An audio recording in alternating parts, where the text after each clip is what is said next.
تو نے ہی پیدا کیا ہے اپنی مرضی سے، اور تیری ہی مرضی سے اس دنیا سے ہمیں جانا ہے، اور جانا بھی یقینی ہے، جانا بھی یقینی ہے۔ موت سے کسی کو انکار نہیں۔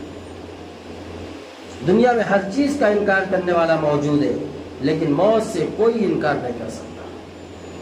موت بہرحال آنے والی ہے، اور ہر انسان کی موت کا وقت مقرر اور متعین ہے۔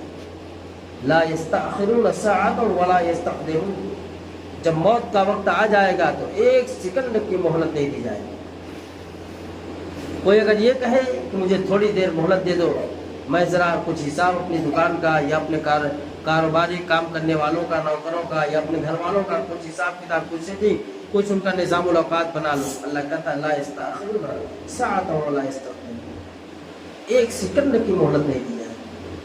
تو انسان پھر کس چیز پہ غرور کرتا ہے، کس چیز پہ گھمنڈ کر رہا ہے، کس چیز کا تکبر لے کر زمین پہ چل رہا ہے؟ تیری حقیقت تو یہ ہے کہ اللہ تبارک تعالیٰ نے تجھے ایک ناپاک نطفے سے پیدا کیا ہے، ایک ناپاک نطفے سے پیدا کیا ہے، اور پھر تجھے ماں کے پیٹ میں اللہ تبارک تعالیٰ نے رکھا، تجھے کس چیز کی خبر نہیں۔ دنیا میں آنے کے بعد شرکارگی کے عالم میں تجھے کسی چیز کی تمیز نہیں تھی کہ گندگی کیا ہے اور اچھی چیز کیا ہے، آگ کیا ہے اور پھول کیا ہے، تجھے اس کی خبر نہیں۔ اور جب تجھے جوانی آئی، جب تجھے مال اللہ نے دیا، جب تجھے بنگلہ کوٹھی دیا، سفر کرنے کے لیے سواریوں کا انتظام ہو گیا، تو اب تو اپنے آپ کو خدا سمجھنے لگا، اب تو اپنے آپ کو خدا سمجھنے لگا۔ کہا کہ انسان کا ایک مقصد، انسان کہتے کس کو ہے، انسان کہتے کس کو ہے؟ آئیے حضور پاک صلی اللہ علیہ وسلم کی ذات اقدس سے پوچھیں، انسان کہتے کس کو؟ نبی علیہ الصلوۃ والسلام کو دنیا میں آنے سے پہلے دنیا میں انسان موجود تھے۔ کسی جنگل میں حضور پاک صلی اللہ علیہ وسلم تشریف نہیں لائے، آپ کو انسانیت کے اندر، انسانوں کے درمیان پیدا کیا گیا، انسانوں کے درمیان پیدا کیا، کوئی انسان کے پیٹ سے پیدا کیا گیا انسان۔ اسی لیے اللہ کے نبی صلی اللہ علیہ وسلم اللہ تبارک تعالیٰ نے محسن انسانیت بنا کر اس دنیا میں مبعوث فرمایا، محسن انسانیت بنا کر اس دنیا میں مبعوث فرمایا کہ انسانوں کے ساتھ احسان کرنے والے۔ یہ احسان کیا چیز ہے؟ احسان ایک صفت ہے اللہ تبارک تعالیٰ کی، احسان اللہ کی صفت ہے۔ اللہ نے جیتا جاگتا انسان بنایا، اللہ کا احسان ہے۔ اللہ چاہتا تو کتے، خنزیر، بلی بھی پیدا بنا دیتا، اور ہم کچھ نہیں کر سکتے تھے، لیکن اللہ کا احسان کروڑہا احسان ہے کہ اللہ نے ہمیں اشرف المخلوقات حضرت انسان بنا کر دنیا میں بھیجا ہے۔ تو محسن انسانیت اللہ تبارک تعالیٰ نے حضور نبی کریم علیہ الصلوۃ والسلام کو بنایا۔ محسن انسانیت کیوں بنایا؟ انسان تو موجود تھے، انسان موجود تھے، لیکن انسانیت ختم ہو چکی تھی۔ انسان کا ایک ڈھانچہ موجود تھا، لیکن انسانیت ختم ہو چکی تھی۔ اب انسانیت کیا چیز ہے؟ چنانچہ ہم سفر کرتے ہیں، ایک غیر مسلم بھی اگر ہمارے ساتھ جا رہا ہے، اگر کوئی اس سے کہے کہ ذرا سیٹ سے ہٹ جاؤ، تھوڑا سا مجھے جگہ دے دو، اگر کوئی نہیں دیتا ہے تو وہ کہتا ہے ارے انسانیت کا بھی کوئی تقاضا ہوتا ہے، انسانیت بھی کوئی چیز ہوتی ہے۔ یعنی کسی کے ساتھ احسان کرنا یہ انسانیت کہلاتا ہے، کسی کے کام آ جانا یہ انسانیت کہلاتا ہے۔ تو حضور نبی کریم علیہ الصلوۃ والسلام جس وقت دنیا میں تشریف لائے سوئے زمین پر، دنیا میں انسان موجود تھے، لیکن ہر ایک انسان ایک دوسرے کے خون کا پیاسا تھا۔ ہر کسی کے اندر عداوتیں کوٹ کوٹ کر بھری گئی۔ ہزاروں مرتبہ ہم نے سنا کہ مکہ کی وہ سرزمین، جس سرزمین پہ اللہ تبارک و تعالیٰ نے خاتم النبیین حضرت محمد صلی اللہ علیہ وسلم کو مبعوث فرمایا، آپ کے آنے سے پہلے انسان موجود تھے، لیکن ان کے اندر انسانیت اتنی گری ہوئی تھی کہ باپ خود اپنی صلب سے پیدا ہوئی بیٹی کو زندہ ترغور کر دیتا ہے۔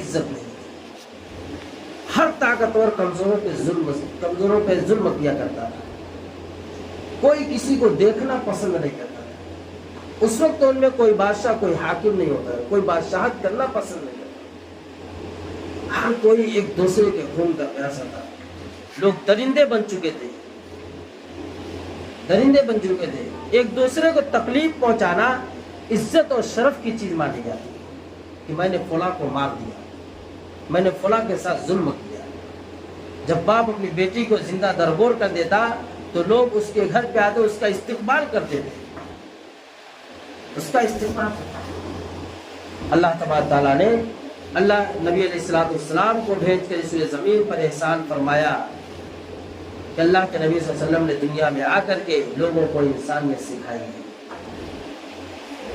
آپ نبی تو تھے لیکن نبوت کا اعلان کرنے کا حکم نہیں تھا۔ آپ پیدائشی نبی ہیں، 40 سال کے بعد اعلان نبوت کا حکم ہوا، لیکن وہ 40 سالہ جو مکی زندگی ہے حضور پاک صلی اللہ علیہ وسلم کی نبوت سے پہلے والی، وہ کس چیز کی ہے؟ وہ انسانیت کی ہے، وہ احسان کی ہے، وہ اخلاق کی ہے۔ آپ صلی اللہ علیہ وسلم نے اپنے اخلاق سے لوگوں کے دلوں کو جیتا ہے، انسانیت سکھلائی، بڑوں کا ادب و احترام کرنا سکھلایا، چھوٹوں پہ شفقت کرنا سکھلایا، عورتوں کے عزت اور عفت کو محفوظ رکھنا سکھلایا ہے، والدین کے مقام و مرتبے کو بتلایا ہے، بھائی بہن کی محبت اور الفت کو بتلایا ہے، سچی تجارت کرنا بتلایا ہے، امانت داری سکھلایا ہے، سچ بولنا سکھلایا ہے کہ لوگوں اس روئے زمین پر جینے کے لیے، اس روئے زمین پر زندگی گزارنے کے لیے تمہیں کیسے رویے اختیار کرنا ہے۔ اللہ کے نبی صلی اللہ علیہ وسلم نے 40 سالہ لوگوں کو سکھایا ہے۔ اسی کا نام کیا ہے؟ انسانیت، اسی کا نام انسان ہے۔ انسان تجھے کس چیز نے دھوکے میں ڈال دیا ہے؟ تو اپنی حقیقت کو ذرا پہچان کہ تیری حقیقت کیا ہے۔ ایک نطفے سے پیدا ہونا، مٹی میں مل جانا، یہ درمیان کی جو زندگی ہے، یہ جو زندگی ہے یہ آخرت کو بنانے والی زندگی ہے۔ یہ دنیا میں آ کر کے ختم ہو جانا، اس کا نام زندگی نہیں ہے۔ دنیا میں آ کر کے آخرت کو بنا لینا، اس کا نام زندگی ہے۔ ہمارا ایمان ہے، عقیدہ ہے، والبعث بعد الموت، کہ مرنے کے بعد دوبارہ زندہ ہونا ہے، مرنے کے بعد دوبارہ زندہ ہونا ہے۔ یہ ہمارا عقیدہ ہے، ایمان ہے مومن کا اور مسلمان کا، کہ مرنے کے بعد جب دوبارہ زندہ ہونا ہے، اللہ تعالیٰ پیدا ہونے سے لے کر کے موت تک کے درمیان کا جو وقفہ گزرا ہے، چاہے جتنے سال بھی گزارا ہے، اسی سال کا، اسی زندگی کا اللہ رب العزت کے سامنے ہمیں حساب دینا ہے۔ پھر اللہ پوچھے گا، زندگی دی تھی، جوانی دی تھی، مال دیا تھا، کیا کیا، کیسے زندگی گزاری؟ کہ تو خود تو پیٹ بھر کے کھا رہا تھا، پڑوس میں ایک غریب نادار کے پاس 2 وقت کی روٹی موجود نہیں تھی، کیا تو نے کبھی اس کی خبر لیا؟ اس لیے اللہ کے نبی صلی اللہ علیہ وسلم کو جب وحی نازل ہوئی، جب آپ گھر پہ آئے، اما خدیجہ رضی اللہ تعالیٰ عنہ نے دیکھا کہ اللہ کے رسول صلی اللہ علیہ وسلم چادر اوڑے ہوئے کانپ رہے ہیں۔ ام المؤمنین خدیجہ رضی اللہ تعالیٰ عنہ نے پوچھا کہ محبوب کیا بات ہے، آپ بڑے گھبرائے ہوئے؟ تو اللہ کے نبی صلی اللہ علیہ وسلم نے فرمایا کہ میری محبوبہ، آج تو ایسا لگتا ہے کہ میری روح میرے تن سے جدا ہو جائے۔ میرے ساتھ ایسا معاملہ ہوا ہے کہ میں غار حرا میں تھا اور اللہ کی طرف سے ایک فرشتہ آیا اور مجھے زور سے دبایا، جس کی وجہ سے ایسا لگ رہا ہے کہ میری ہڈیاں ایک دوسرے میں گھس گئی تھی۔ قرآن کا بوجھ تھا، قرآن کا وزن تھا۔ تو اما خدیجہ رضی اللہ تعالیٰ عنہ نے دلاسا دلایا، کیا کہا؟ یہ نہیں کہا کہ آپ تو نبی ہیں، آپ تو اللہ کے برگزیدہ بندے ہیں، یہ کہا آپ تو یتیموں کے رکھوالی کرنے والے ہیں، آپ تو ناداروں کے، بے کسوں کے کام آنے والے ہیں، آپ نے تو لوگوں کو انسانیت سکھلائی ہے، آپ نے لوگوں کو جینے کے سلیقے اور طریقے بتلائے ہیں، برا آپ کا اللہ آپ کو کیسے ضائع کر سکتا ہے؟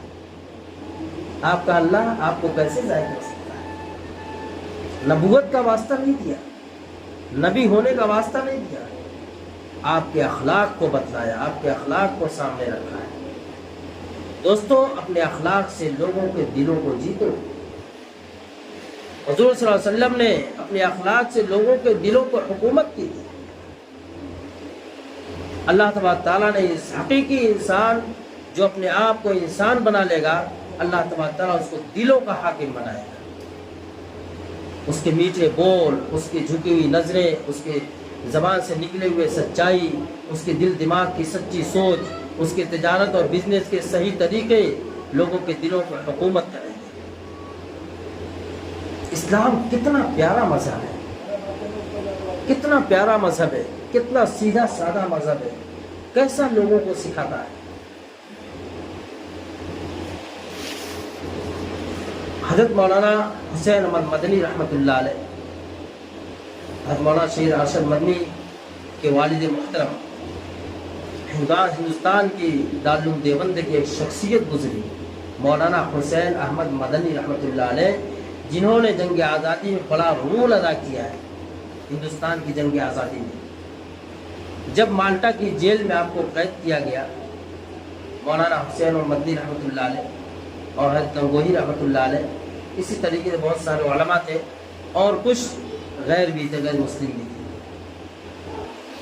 تو جب مالٹا کی جیل میں ان کو جس کوارٹر جس روم میں رکھا گیا تھا، تو اس کے ساتھ ایک غیر مسلم بھی تھا، ان کے ساتھ ایک غیر مسلم بھی تھا۔ اور جیل ہوتی ہے، جیل ہوتی ہے، وہاں کسی طرح کی سہولتیں تھوڑی ہوتی ہیں، وہاں تو پریشانیاں ہی پریشانیاں ہیں۔ اچھا، ساتھ میں رکھا گیا لیکن کوئی ایک دوسرے سے بات نہیں کر سکتا، یہ اس کا نام جیل ہے۔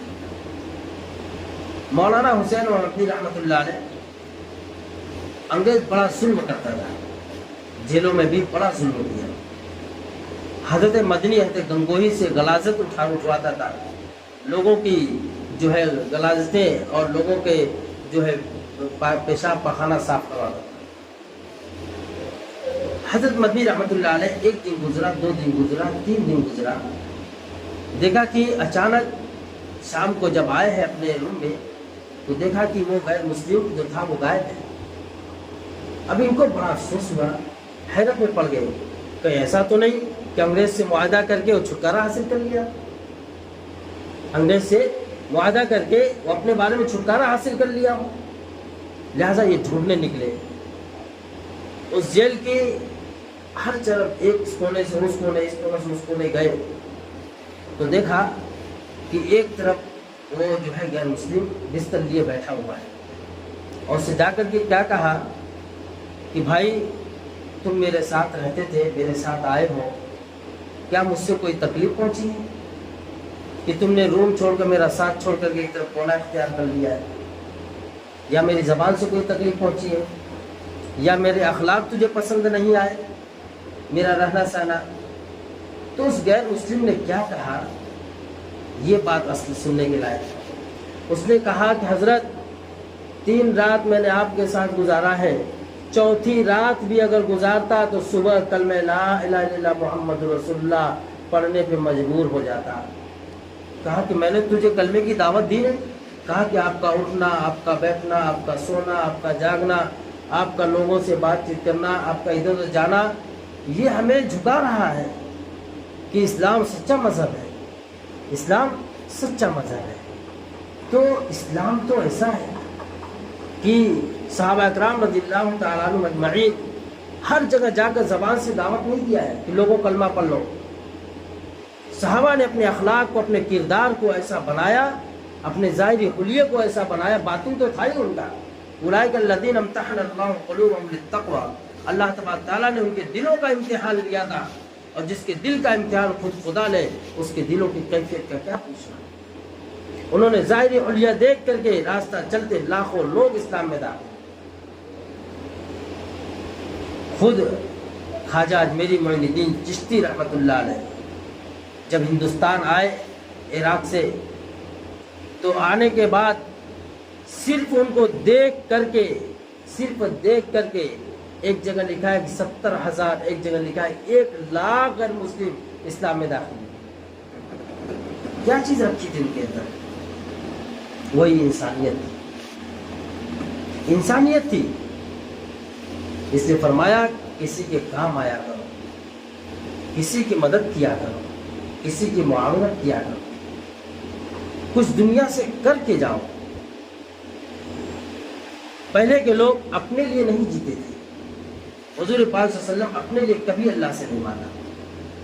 اللہ کے رسول صلی اللہ علیہ وسلم فرماتے ہیں کہ میں مطاف میں رویا، میں نے آنسو بہایا، مینا کی وادیوں میں آنسو بہایا، طائف کے ریگستانوں میں آنسو بہایا، عرفات میں آنسو بہایا، لوگوں نے مجھے پتھر مارا، لوگوں نے مجھے لہو لہان کیا، چہرے مبارک پہ تھوکا، کمر مبارک میں اونٹ کی اوج رکھی گئی، مجھے لوگ گالیاں دیا کرتے تھے، پتھر مارتے تھے، لیکن میں کبھی اپنی ذات کے لیے نہیں رویا، کبھی اپنی بیٹی فاطمہ، ام کلثوم، رقیہ، زینب کے لیے نہیں آنسو بہایا۔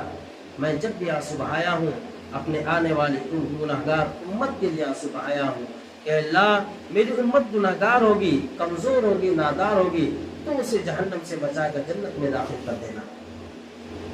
اللہ کے رسول صلی اللہ علیہ وسلم لوگوں کے کام آئے،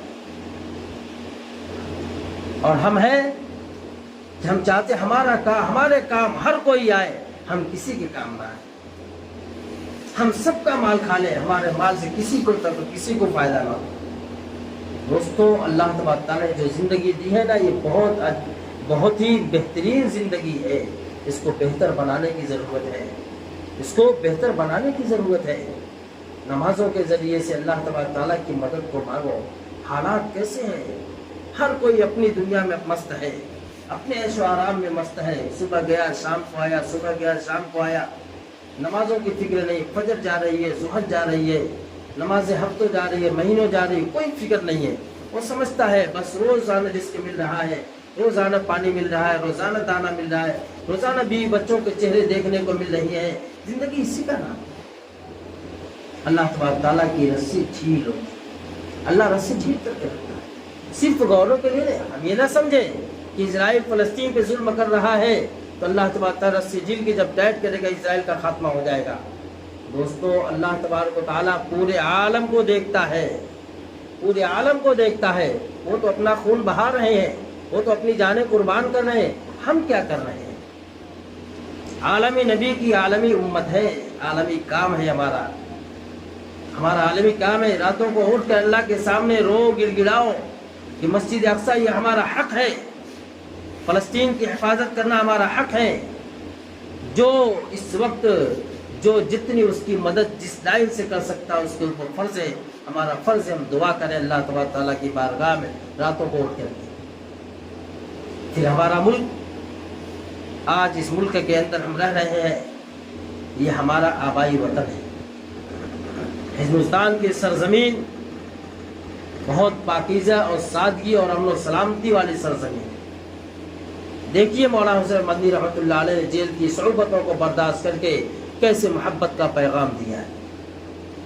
یہاں سے محبت اور امن اور شانتی اور سکون اٹھتا اس زمین سے پیدا ہوتا ہے، نفرتیں پیدا کرنے والی ہندوستان کی سرزمین نہیں ہے۔ لیکن آج موجودہ حکومت نے جو ہمارے اوپر، جو شریعت کے اوپر وقف، اس شریعت کا ایک قانون ہے، اوقاف کی زمینیں یہ اللہ تبارک تعالیٰ کی زمین ہے، اور آج اس پہ انگلی اٹھائی جا رہی ہے۔ بس اتنا سمجھے کہ اوقاف ہمارا حق ہے، ہمارے آباء و اجداد نے وہ زمینیں، وہ جائیدادیں اللہ کے لیے وقف کیا ہے، اس پر کسی کا قبضہ نہیں ہو سکتا ہے، اور کوئی قبضہ کرے یہ ہم برداشت بھی نہیں کریں گے، یہ ہمیں کبھی قبول بھی نہیں ہے کہ اللہ کی زمین پہ کوئی قبضہ کرے، مسجدوں مدرسوں کو بند کرے۔ کیوں بند ہو رہے ہیں؟ مسجدوں کے تالے کیوں لگ رہے ہیں؟ ہم اپنے غریبان میں جھانک کر کے دیکھیں تو پتہ چلے گا کہ جو چیز ویران ہوتی ہے وہ ختم ہو کر دی جاتی ہے، جو چیز ویران ہوتی ہے وہ ختم کر دی جاتی ہے، جس کی قدر نہیں ہوتی ہے اس کو مٹا دیا جاتا ہے۔ آج مسجدوں کی قدر نہیں، مارکیٹ آباد ہے، جو ہے بازاریں آباد ہیں، چوراہے آباد ہیں، اللہ کا گھر کی راہ ہے۔